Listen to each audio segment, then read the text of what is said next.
Hey guys, welcome to Nerdopedia. तो I am back with another video. और जैसा कि तुमने थंबनेल में देख ही लिया होगा, आज की वीडियो में हम डिस्कस करने वाले हैं पिछले कुछ दिनों में आई डीसी रिलेटेड अपडेट्स।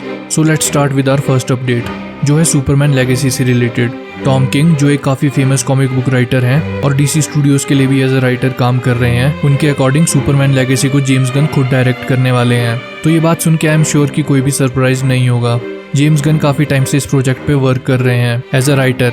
उन्होंने पास्ट में ये भी कहा था कि सिंस वो अब डीसीयू के सीईओ बन गए हैं तो मे बी उनके पास सुपरमैन मूवी डायरेक्ट करने का टाइम ना हो, बट अब ये बात ऑलमोस्ट कंफर्म ही हो गई है। तो I think this is a good news, क्योंकि वो कॉमिक बुक बेस्ड मूवीज बनाने में काफी सक्सेसफुल रहे हैं। ऑल्सो इस मूवी के राइटर भी गन ही हैं, तो अपनी मूवी के विजन को वो खुद डायरेक्ट करके ही उसका फुल पोटेंशियल अनलीश कर सकते हैं। So let's wait for official confirmation.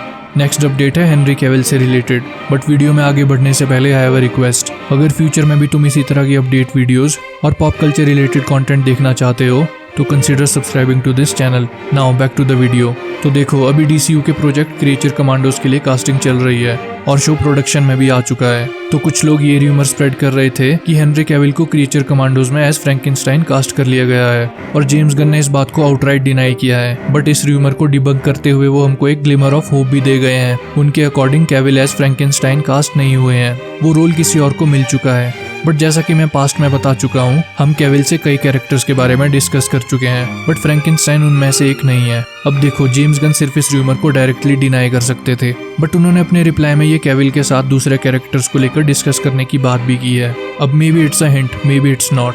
I am just as confused as you guys. तो यार तुम ही कमेंट्स में बताओ कि क्या ये हिंट हो सकता है हेनरी कैविल के डीसीयू में आने का। तो हमारी नेक्स्ट अपडेट है बैटमैन से रिलेटेड, और बैटमैन से रिलेटेड मल्टीपल अपडेट्स हैं, एनिमेटेड और लाइव एक्शन दोनों से रिलेटेड।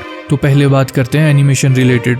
तो 2021 में animated series Batman capped crusader की अनाउंसमेंट हुई थी, और ये सीरीज HBO मैक्स पे आने वाली थी। ऑल्सो इस सीरीज में इन्वॉल्व लोग भी काफी रिनाउंड हैं। मैट रीव्स, जिन्होंने द बैटमैन डायरेक्ट की है, पॉल डीनी, जिन्होंने 90s की बैटमैन दी एनिमेटेड सीरीज को प्रोड्यूस किया है, और फेमस डायरेक्टर जे एब्राहम्स। तो सीरीज को लास्ट अगस्त में बजट इश्यूज और कॉस्ट कटिंग की वजह से ड्रॉप कर लिया गया था।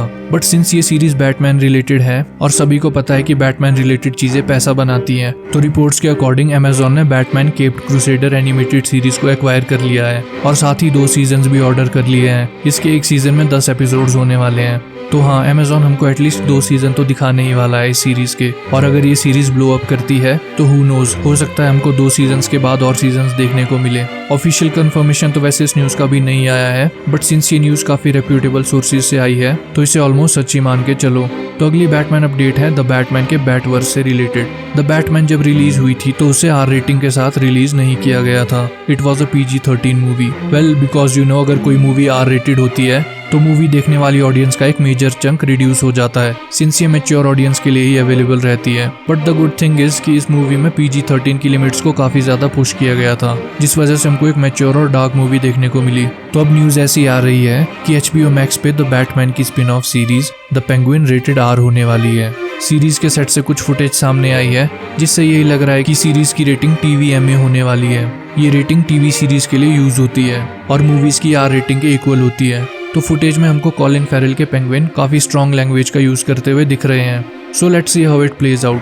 और द बैटमैन की बात हो ही रही है तो इसके प्रोड्यूसर माइकल ओस्लान ने ये अपडेट दी है कि द बैटमैन पार्ट 2 की फिल्मिंग इसी साल 23 नवंबर से स्टार्ट हो जाएगी। तो ऑलमोस्ट 2 साल का टाइम है फिल्मिंग की स्टार्ट से रिलीज तक का।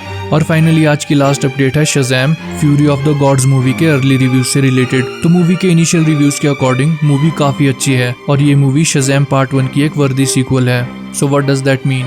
तो देखो यार, हम पहले भी ऐसे इंस्टेंसेस कई बार देख चुके हैं जहां अर्ली रिव्यूज में मूवी की खूब चटाई होती है, उसे गेम चेंजर या मास्टरपीस तक बोला जाता है, बट मूवी रिलीज होते ही it turns out to be a total piece of shit. So I think movie के रिलीज होने के बाद ही इसके प्रॉपर और जेन्युइन रिव्यूज आएंगे। And let's hope early reviews जैसा बता रहे हैं मूवी वैसी ही हो। So that's it for the video.